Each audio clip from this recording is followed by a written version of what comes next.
Audio Jungle। नमस्कार, स्वागत है आप सभी का देश देशांतर में। मैं हूं प्रीति सिंह। दुनिया भर में आज यानी 12 जून को विश्व बाल श्रम निषेध दिवस यानी world day against child labour मनाया जा रहा है।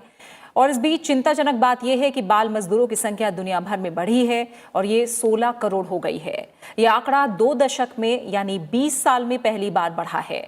अंतर्राष्ट्रीय श्रम संगठन यानी ILO और यूनिसेफ की एक रिपोर्ट कहती है कि बाल मजदूरी को रोकने की दिशा में प्रगति 20 साल में पहली बार रुकी है, जबकि सन 2000 से 2016 के बीच बाल श्रम में बच्चों की संख्या 9.4 करोड़ कम हुई थी। पिछले 4 साल में 84 लाख का इजाफा हुआ है। जनसंख्या वृद्धि और गरीबी के कारण अफ्रीका में ज्यादा बाल मजदूरी बढ़ी है। हमने देखा है कि जब भी किसी आपदा ने किसी समाज को कमजोर किया है और समाज में आर्थिक विसंगतियों के चलते बाल श्रम जैसी समस्याओं ने फिर सिर उठाया है। रिपोर्ट में भी कहा गया है कि कोरोना महामारी के चलते बाल श्रम बढ़ने का खतरा बढ़ गया है। कोविड-19 महामारी के परिणाम स्वरूप 2022 के अंत तक वैश्विक स्तर पर 90 लाख और बच्चों को बाल श्रम में धकेल दिए जाने का खतरा है। देश देशांतर में आज हम कोविड महामारी और बाल श्रम की बढ़ती समस्या पर बात करेंगे और इस पर बात करने के लिए मेरे साथ 2 खास मेहमान मौजूद हैं। मेरे साथ हैं Shankar Agarwal, former secretary ministry of women and child development. साथ ही मेरे साथ है Sandhya Bajaj, former member national commission for protection of child rights. आप दोनों मेहमानों का बहुत बहुत शुक्रिया मेरे साथ इस चर्चा में जुड़ने के लिए। फिलहाल संध्या जी, मैं आपसे थोड़ा रिपोर्ट को लेकर और बात करना चाहूंगी और मैं समझना चाहूंगी कि अंतर्राष्ट्रीय श्रम संगठन और यूनिसेफ की जो child labour global estimates 2020 trends in road forward, इस नाम से जो रिपोर्ट आई है, इसमें क्या बड़ी बातें, क्या बड़ी फाइंडिंग्स हैं आपकी नजर में? ILO और यूनिसेफ जो रिपोर्ट विश्वसनीय रिपोर्ट हर तरह से आप देख रहे हैं कि स्कूल बंद हो रहे हैं, कभी से 1 साल हो गया, और फैक्ट्रीज खोल दी गई हैं। चाइल्ड लेबर का रास्ता सरेआम खोल दिया गया है कि हाँ ठीक है आप कर सकते हैं। फिर ऐसी महामारी जो 100 वर्षों के बाद हमारे देश में आई है, पूरे विश्व में आई है, ये महामारी में जब इंसान सबसे बड़ी चीज क्या है? गरीबी है, जो मजबूर करती है बाल श्रम का। तो ये एक दिन मनाने पर कि आज 12 तारीख है हम लोग ये उन्मूलन कर लेंगे, नहीं, मैं कहना चाहूंगी कि बहुत सारे बरस लगे थे कि हमने बच्चों को स्कूल का मुंह दिखाया था। वो गरीब बच्चे जो पढ़ने नहीं जाते थे, पैदा होते ही उन्हें थोड़े से बड़े हुए नहीं, उन्होंने कुछ ना कुछ काम जरूर करना है, घर के लिए कमाना है, घर के माँ बाप को बल के पालना है, ऐसी जिम्मेवारी लेके कुछ बच्चे पैदा होते हैं। तो मैं तो ये कहूंगी कि बहुत ही बड़ा दुर्भाग्य है कि बच्चों पर जब ये आ गई है प्रॉब्लम की, ये महामारी का असर उन पे सबसे ज्यादा हुआ है। जैसा कि आपने बताया 90 लाख और अधिक, बल्कि मुझे लगता है इससे भी ज्यादा बच्चे जो हैं वो अफेक्ट होंगे। कई जगह आप गिनती आंकड़े नहीं ले रहे।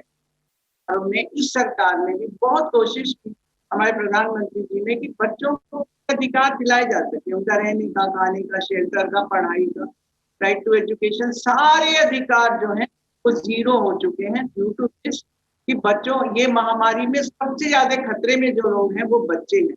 बच्चों का अभी तक कोई वैक्सीनेशन नहीं, बच्चों का कुछ पता नहीं किस तरीके से वो रह रहे हैं। कितने बच्चे अनाथ हो गए, माँ को खो दिया, बाप को खो दिया, भाई को खो दिया। माने जो उनके एक तरीका था कि जिनसे उनको रोटी प्राप्त हो रही थी, वो तरीके सारे खत्म हो गए। मिड डे मील से लेके हर मील उनसे छीन लिया गया है इस महामारी के माध्यम से। तो अभी बहुत ज्यादा ख्याल करने की हमें जरूरत इस वक्त हो गई है। यूनिसेफ की रिपोर्ट बताती है, ILO की रिपोर्ट बताती है कि अब हमें ये नहीं करना, हमें बहुत सारे मापदंड देखने हैं, बहुत सारे तरीके निकालने हैं जिससे हम इन बच्चों को माने फिर से हम रिहैबिलिटेट कर सके और ये सबसे पहले गिनती कर सके, उनको हम पहचान सके कि वो कौन से बच्चे हैं जिनको हमारी मदद की जरूरत है, सरकार की मदद की जरूरत है। सरकार बिना थके, बिना कुछ कहे, मुझे लगता है कि कदम कदम हर गली, मोहल्ला, शहर, स्टेट, हर एक में लग जाना चाहिए और उन बच्चों की पहचान करके उन बच्चों तक पूरी जिम्मेवारी से खाना, रहना, सब कुछ उनको मिलना चाहिए। इस समय वो हमारे चाइल्ड लेबर की तरफ बिल्कुल आकर्षित ही नहीं हो। जो उनको लेबर लगाते हैं चाइल्ड को, उनके प्रति सख्ती पूरी होनी चाहिए, क्योंकि इस समय ऑफिसर्स भी बैठे हैं, उनको भी इतने इंस्पेक्टर नहीं भेज पाते हैं, फैक्ट्रियों की विजिट नहीं हो पाती है। मैंने बहुत कुछ रुक सा गया है और अंदर ही अंदर, जैसे बीटी कॉटन का काम करते हैं बच्चे, कढ़ाई का काम करते हैं, अपने घरों में बैठ के कर रहे हैं, होम जी होम से ही उनका शुरुआत हो रही है। तो फिर वो ऐसे बच्चों को आप पहचान भी नहीं पाएंगे, ऐसे हाँ बच्चों के लिए काम भी नहीं कर पाएंगे। ये ठीक है लॉन्ग टर्म हमें पॉलिसी बनानी पड़ेगी, ठीक है ठीक है। क्या यानी आप आज जी से जो जिस लॉन्ग तरह टर्म से तक जी जी हम संध्या जी, जैसे आप पीछे चलेंगे। कोशिशों की तरफ आ रही हैं, एक तरफ से फिर से सब कुछ रिव्यू करने की ज़रूरत है, एक नई रणनीति के साथ आगे आने की ज़रूरत है।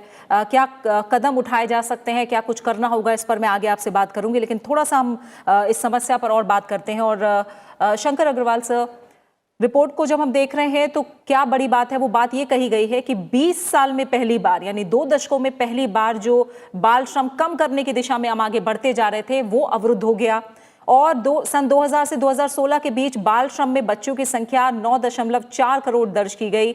और लेकिन अब क्या हो रहा है, 2016 के बाद से ही गिरावट का रुझान है और पिछले 4 साल में 84 लाख की वृद्धि हुई है। यानी कहीं ना कहीं महामारी जब शुरू हो रही थी उसके पहले से ही ये ट्रेंड हुआ कि बाल श्रम जो है वो लगातार बढ़ रहा था।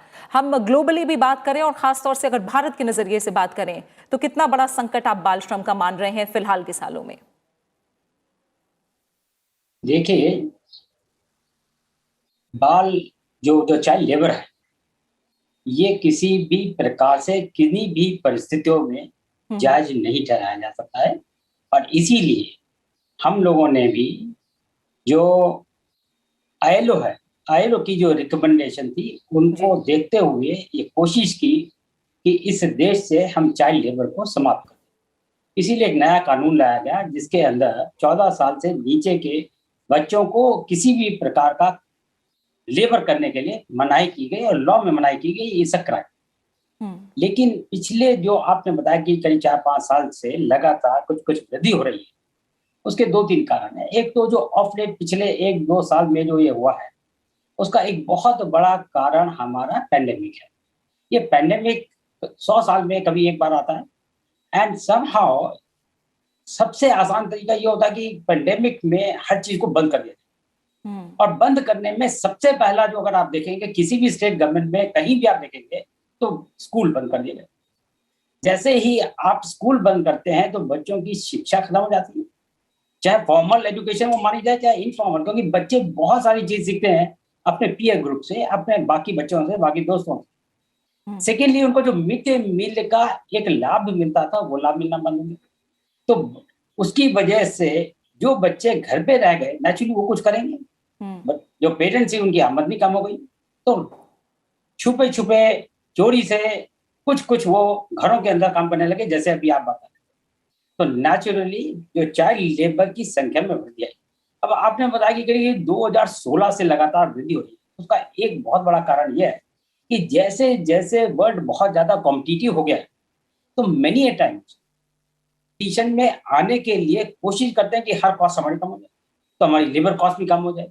और उसी के लिए बहुत सारे मुल्कों में बच्चों को लेबर में यूज करने लगते हैं। आइडिया ये होना चाहिए कि जैसे हम चाइल्ड लेबर को मना करते हैं तो हमारा एनफोर्समेंट भी उतना तगड़ा होना चाहिए, और साथ में एजुकेशन। जब तक हम मीनिंगफुल पर्पसफुल एजुकेशन नहीं देंगे बच्चों को, अदरवाइज अभी भी आप देखें जनरली गाँव में किसी से बात करें, बहुत सारे पेरेंट्स आपको ये बोलेंगे इस शिक्षा का कोई फायदा नहीं है, क्योंकि पढ़ लिखने के बाद भी एक तो पहली बार पढ़ाई होती नहीं बच्चों की, बहुत कम मार्जिनल पढ़ाई होती है, और जो पढ़ भी लेते हैं उसके बाद उनको नौकरी मिलना बहुत मुश्किल है। तो जो हमारी एजुकेशन है हमको इसको पर्पसफुल बनाना है, मीनिंगफुल बनाना है। मतलब ये है कि वो बच्चों को क्वालिटी एजुकेशन दी जाए जिससे उनको कोई जॉब मिल सके। एंड सेकेंडली हमें रास्ते ढूंढने पड़ेंगे, चाहे पैंडेमिक आए या कुछ आए, कि क्या हम बच्चों की एजुकेशन को कंटिन्यू रख सकते हैं।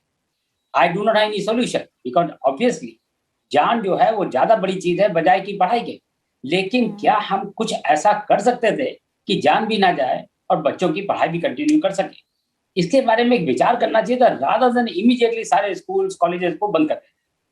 आई पर्सनली फील दैट इसके ऊपर बहुत ज्यादा विचार नहीं किया गया, और सीधा एक बड़ा आसान तरीका था कि बच्चों के स्कूल बंद कर दिए जाए। उससे हम लोगों का पूरे वर्ल्ड में लोगों का नुकसान।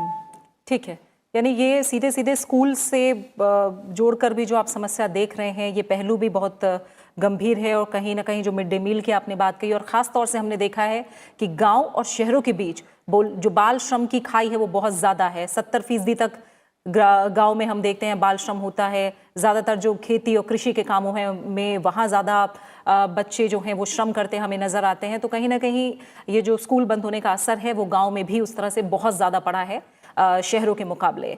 इस बीच अगर हम देखें तो अनाथ हुए बच्चे, खासकर कोरोना काल में जो अनाथ हुए बच्चे, अगर उनकी बात करें संध्या जी, तो कोशिशें कुछ की गई केंद्र और राज्य सरकारों की तरफ से। हमने देखा जो अनाथ बच्चे हैं उनकी पढ़ाई लिखाई और कहीं 21 वर्ष की आयु तक पूरी होने तक जो पूरी देखभाल होगी वो जिम्मा है। जिलाधिकारियों को भी जिम्मेदारी सौंपी गई है ताकि बहुत माइक्रो लेवल पर जाकर चीज़ों को देखा जाए। यानी ये कोशिशें जो हैं वो हम देख रहे हैं, सामने हैं। लेकिन कानून की अगर हम बात करें, इसे लेकर जो कानून है और उनके इम्प्लीमेंटेशन को लेकर बात करें, तो वो फिलहाल कितने सख्त या कितने हम एक तरह से कहेंगे, क्या उसमें भी कोई लूप होल्स नजर आ रहे हैं? ये कोशिशें किस तरह की हैं? कोशिश तो ये बहुत ही शानदार, माननीय प्रधानमंत्री जी की भी और राज्यों के मुख्यमंत्रियों जी की भी, जिन्होंने शुरुआत भी कर दी है। मध्य प्रदेश में, हरियाणा में, सब जगह आइडेंटिफाई करके बच्चों को ये शुरुआत हो चुकी है। लेकिन ये बहुत लंबा काम है, इसमें बहुत सी मुश्किलें आएंगी। आप जो हमारी रेजिडेंट वेलफेयर स्टेशन होती हैं और ये ऑडिट करना, ये देखना किस बच्चों को गोद दिया जा सकता है, किन बच्चों को वैसे आप फाइनेंशियल हेल्प करेंगे, स्कूलों में पढ़ाएंगे, यानी ये सारी चीजें, कार्यक्रम तो ये बहुत ही अच्छा है और बहुत लंबा चलने वाला है। लेकिन अभी फिलहाल जैसा कि शंकर जी ने भी बोला कि हम लोग स्कूल बंद के सोचते हैं कि हमारा इनिशियली हो गया, तो हमको सेफ्टी तो रखनी है, लेकिन उसके साथ साथ अब जो वैक्सीनेशन का प्रोग्राम आना है, जो भी प्रोग्राम आने वाले, बच्चों को आप कुछ भी देना चाहते हैं, कोई भी चीज, वो आप स्कूल के माध्यम से दीजिए। स्कूलों में पहले उन्हें बुलाइए, उन्हें हर चीज बांटिए, उनको खाना पीना रहना, उनके लिए पेंसिल कलम, जो चीज भी पढ़ाई, उनको खुशी दीजिए। वो बहुत मिस कर रहे हैं। वो चाहते हैं कि चाहे 50%, 25% हमको खुले स्कूल और हम जाए वहां पे, तो उनका विकास जो है वो एक किस्म से, चाहे कितना भी वो उस पर पढ़ते रहे कि ठीक है जी हमारा डिजिटल एजुकेशन हो रही है, गरीब बच्चे की तो नहीं हो रही डिजिटल एजुकेशन की। गरीब बच्चा तो जो है, उनके पास में तो कोई किसी तरह का है ही नहीं सिस्टम कि वो वहां पे बैठ के इस तरीके से पढ़ सके। ये भी मिडिल क्लास ही लोग अफोर्ड कर पा रहे हैं कि वो डिजिटल जो है उनकी पढ़ाई हो रही है। बच्चों का विकास हर तरीके से रुक रहा है, ना केवल गरीब बच्चे का, बल्कि जो बच्चे भी हैं, बच्चों में कोई फर्क नहीं होता। बच्चे भगवान का रूप है, सारे बच्चे एक जैसे, लेकिन सभी बच्चों का विकास आज, चाहे वो बाहर बैठे हैं, यूके में है, अमेरिका में है, पूरे विश्व के बच्चे, वो आज बहुत बड़ा महसूस कर रहे हैं कि हम लोग को पीछे डाल दिया गया। पर कभी वैक्सीनेशन होता था तो बच्चों से शुरू होता था, आज बुजुर्गों से शुरू हुआ है। उनको बड़ा डिस्क्रिमिनेशन फील हो रहा है। बच्चे कहते हैं हमारा नंबर कब आएगा। तो अभी बच्चों को प्रायोरिटी मिलनी चाहिए। आपको मालूम है, कोई भी चीज हो, बच्चा वेट नहीं कर सकता, बड़ा आदमी इंतजार कर सकता है। वो उसको आप बोलो आपको देते हैं अभी 1 घंटे में रोटी, तो कहेगा अच्छा ठीक है 1 घंटा लगेगा, उनको पता है। बच्चे कहते हैं नहीं मुझे तो अभी चाहिए, अभी मुझे खाना दो, अभी मेरी कॉपी दो, अभी मेरी चीज दो, मेरे को अभी अभी चाहिए। उसको हर अधिकार मिनट में उसके सामने हाजिर करना है।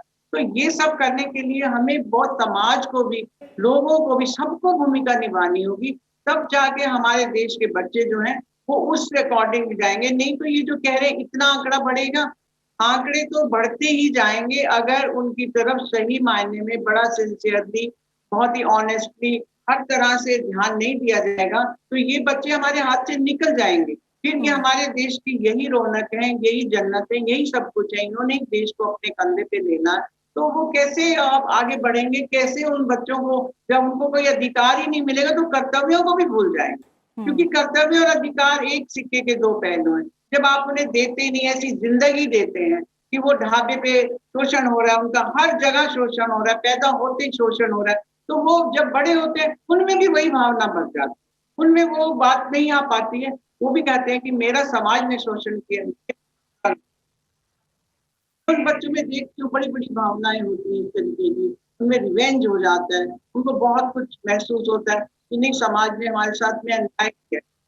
सरकारों को, समाजों को, मंत्रियों को, सबको, जो MLAs हैं, मे भी कोई भी उनको ड्यूटी लगी हुई है, वो कोई पार्षद है या पंचायत में है, पंचायती राज जो है वो बड़ी अच्छी एक योजना है, तो पंचायतें इसमें बहुत बड़ी भूमिका निभा सकती है, क्योंकि उनको पता होता है गांव में कितने बच्चे लेबर को जा रहे हैं। बल्कि वो भूमिका निभाने की बजाय कई बार हम ये देखते हैं कि उन्हीं का इस्तेमाल करके बच्चे आगे, और वो देखते हैं कि कहीं नौकरी है क्या, किसी के भी घर में है, किसी भी तरह की मिल जाए। छोटू ये कहना तो आम बात है, ड्रामों पे हो या घरों में, हमें कोई छोटू दे, छोटू मायने यही है कि नौकरी चाहिए। तो जितना छोटा होगा आधी तो उसको तनख्वाह देनी पड़ेगी, आधी भी नहीं देते हैं, वो भी खा जाते हैं, और थोड़ी तनख्वाह देंगे, थोड़ी तनख्वाह में ज्यादा काम कराएंगे। ये चीज चाइल्ड लेबर को बहुत प्रोत्साहित करती है। तो हम लोगों को ये चाहिए कि हम ये पे के बारे में जो मॉनिटरिंग होगी, छोटी पे देके वो बड़े काम दे रहे होते हैं, तो जो उसके एम्प्लॉयर होते हैं, कि ये उन चीजों को हमें बहुत ज्यादा मॉनिटर करना है। मॉनिटरिंग के लिए हमारे पास भी पूरा सिस्टम नहीं है, चाहे वो हमारा देश हो या पूरा विश्व हो। आप कैसे मॉनिटर कर सकेंगे फैक्ट्री जिसका दरवाजा बंद है, जिसका गेट बंद है, जिसके गेट पे चौकीदार खड़ा है, तो आप उसको क्रॉस करके कैसे अंदर जाएंगे कि अंदर कितनी उम्र के बच्चे काम करें, हैजार्डस वर्क कर रहे हैं या सिंपल काम कर रहे हैं। एक कितने काम है, 138 काम है जो रोक दिए गए, रोक ये काम नहीं कराने बच्चों, वो भी करते बना रहे हो, बना रहे होते हैं, फुलझड़ी बना रहे हैं, कोई भी काम, माइंस में काम कर रहे हैं, किसी भी तरह का खतरनाक काम वो बच्चे कर रहे हैं, लेकिन उन पे किसी तरह की मॉनिटरिंग नहीं है। उन्हें भी आदत पड़ी है, एम्प्लॉयर्स को भी और एम्प्लॉय होने वाले बच्चों को भी और माँ बाप।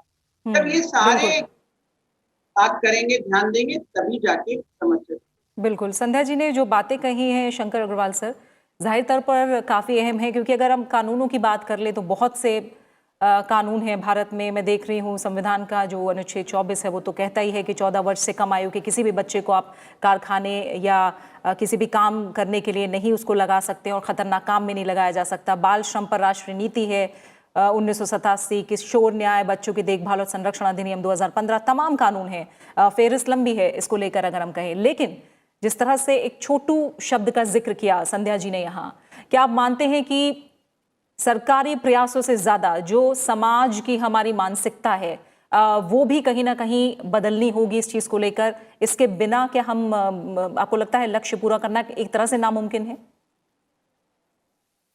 ठीक कह रहे हैं टू अ सर्टेन एक्सटेंट में, लेकिन पहली बात ये माननी पड़ेगी और समझना होगा, जब तक कानून नहीं होगा आप कुछ भी एफर्ट कर लें, कितनी भी अवेयरनेस क्रिएट कर लें, नथिंग मच विल हैपन। ठीक है। आप जैसे मैं आप उदाहरण देता हूँ, सदी की प्रथा थी, कई वर्षों से, कई सदियों से चल रही, कैसे खत्म हुई? केवल कानून के माध्यम से। तो पहले तो हमको एक कानून बनाना पड़ता, बिकॉज कानून के जरिए हमने ये कहा कि बाल मजदूरी जो है वो एक जुर्म है। सेकेंड, उसके बाद बातें जैसे हमने कहा इसको जुर्म है, तो there has to be a mechanism, there has to be a machinery जो उसको एनफोर्स करेगी। तो हमारा काम होना चाहिए कि हम कैसे उसको एनफोर्स करें, और एनफोर्स करने के लिए अगर हम हर चीज छोड़ देंगे सरकार के ऊपर, तो जैसे अभी संध्या जी बताई थी, that may not be possible कि कभी कमरा बंद है, कभी दरवाजा बंद है, and that kind of thing. हमको जो सिविल सोसाइटी है उसका भी सहयोग लेना चाहिए।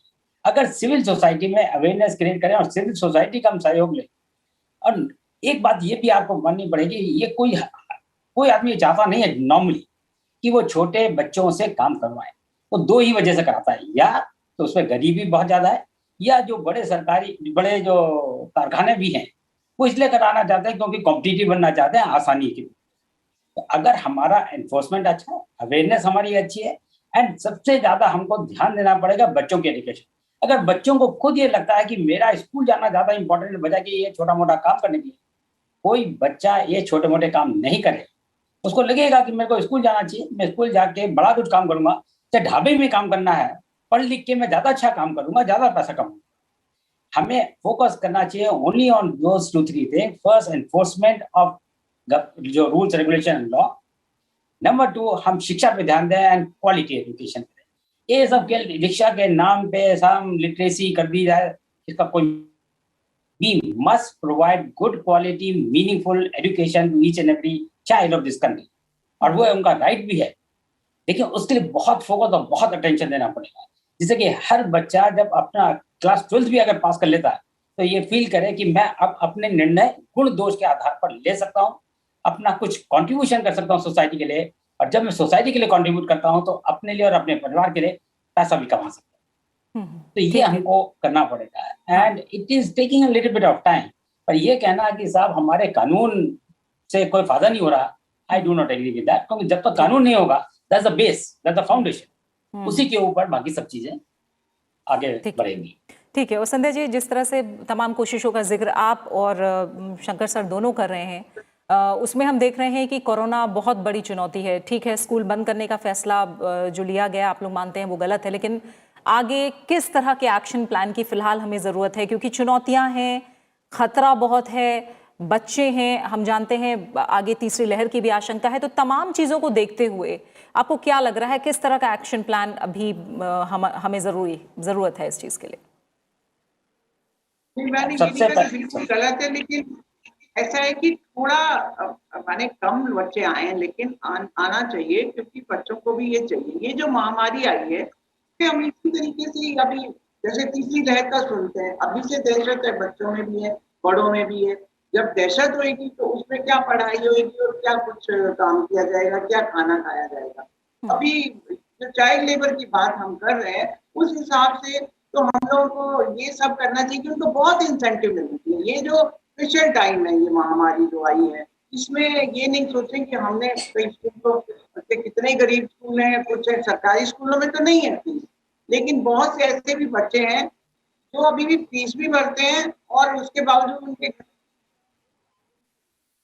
तो आता भी नहीं कि राशन जो सरकारें इतने बड़े बड़े प्रोग्राम बनाती हैं, हम उसको ग्रैब कैसे करें, उसे ले कैसे। जैसा कि शंकर जी ने बोला कि इन्फोर्समेंट जो है वो करनी बहुत मुश्किल है। पास का पड़ोसी भी नहीं बताता है कि हमारे यहाँ पे कोई चाइल्ड लेबर इस एरिया में। बहुत बड़े कानून तो बहुत सख्त है, 30,000 रुपए जुर्माना है, जेल है, मालूम नहीं इसमें क्या क्या है, सब कुछ आता है, लेकिन उसके बावजूद भी लोगों में उतना डर नहीं बना है। कानून बनने चाहिए, पर कानून का डर भी बनना चाहिए, भय होना चाहिए किसी को कि ये कानून मैं तोड़ रहा हूँ, मैं तोड़ रही हूँ ये कानून, कि मैं किसी बच्चे को एम्प्लॉय कर रही हूँ। ये है, भावना से भी करते हैं कि ठीक है यार, इनके घर में तो पैसा भी नहीं है, कुछ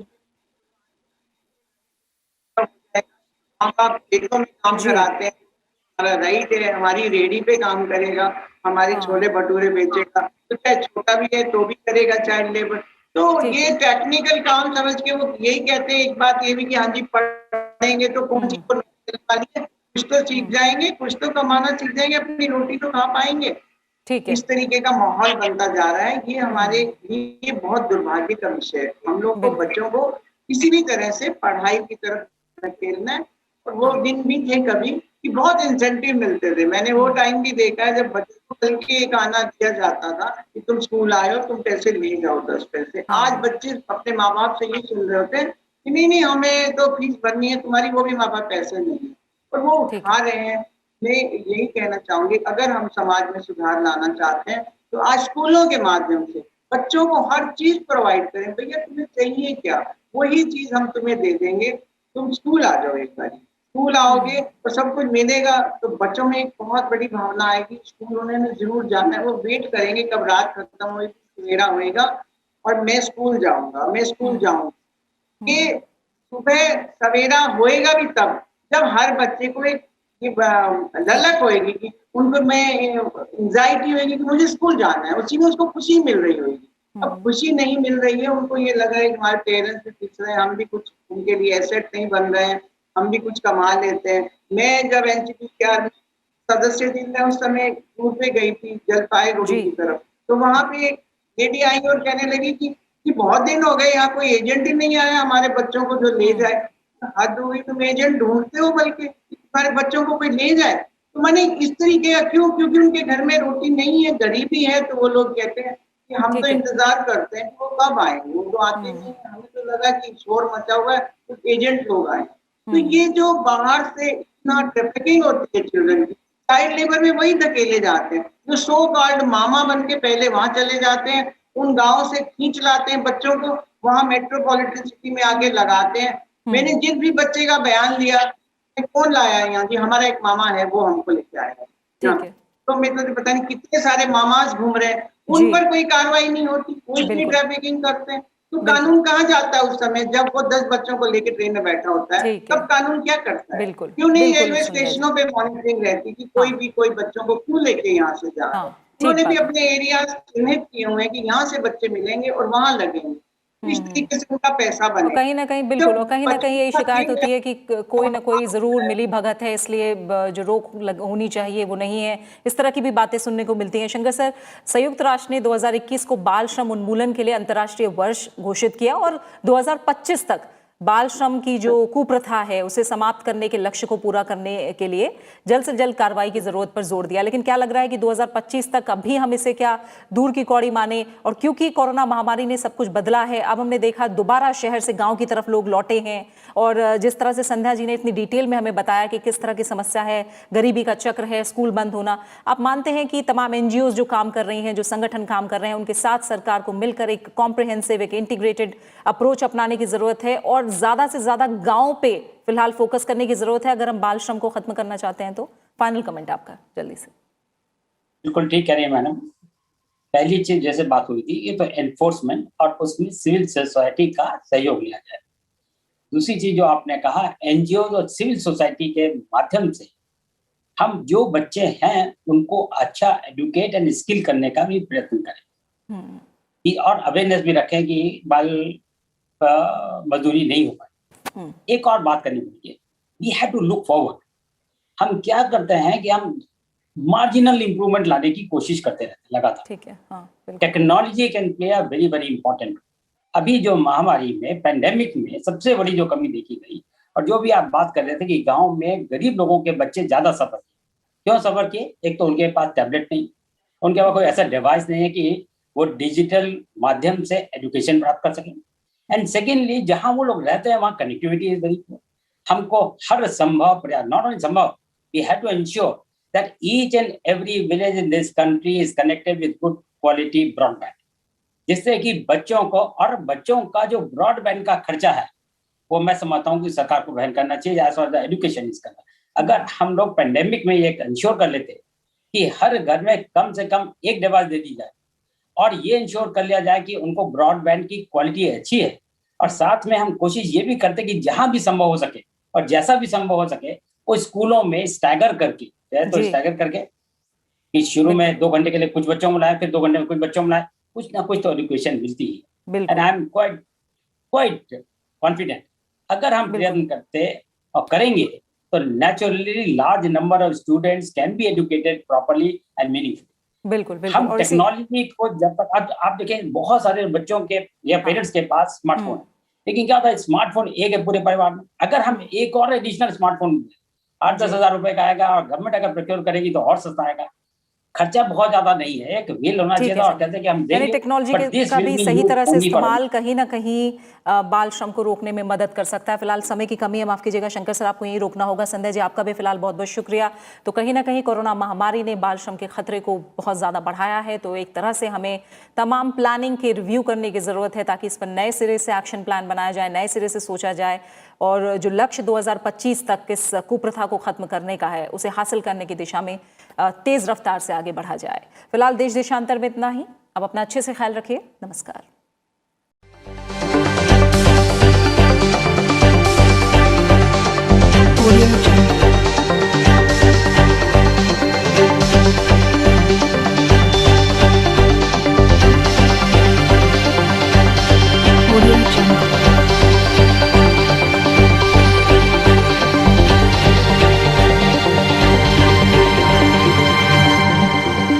Audio Jungle.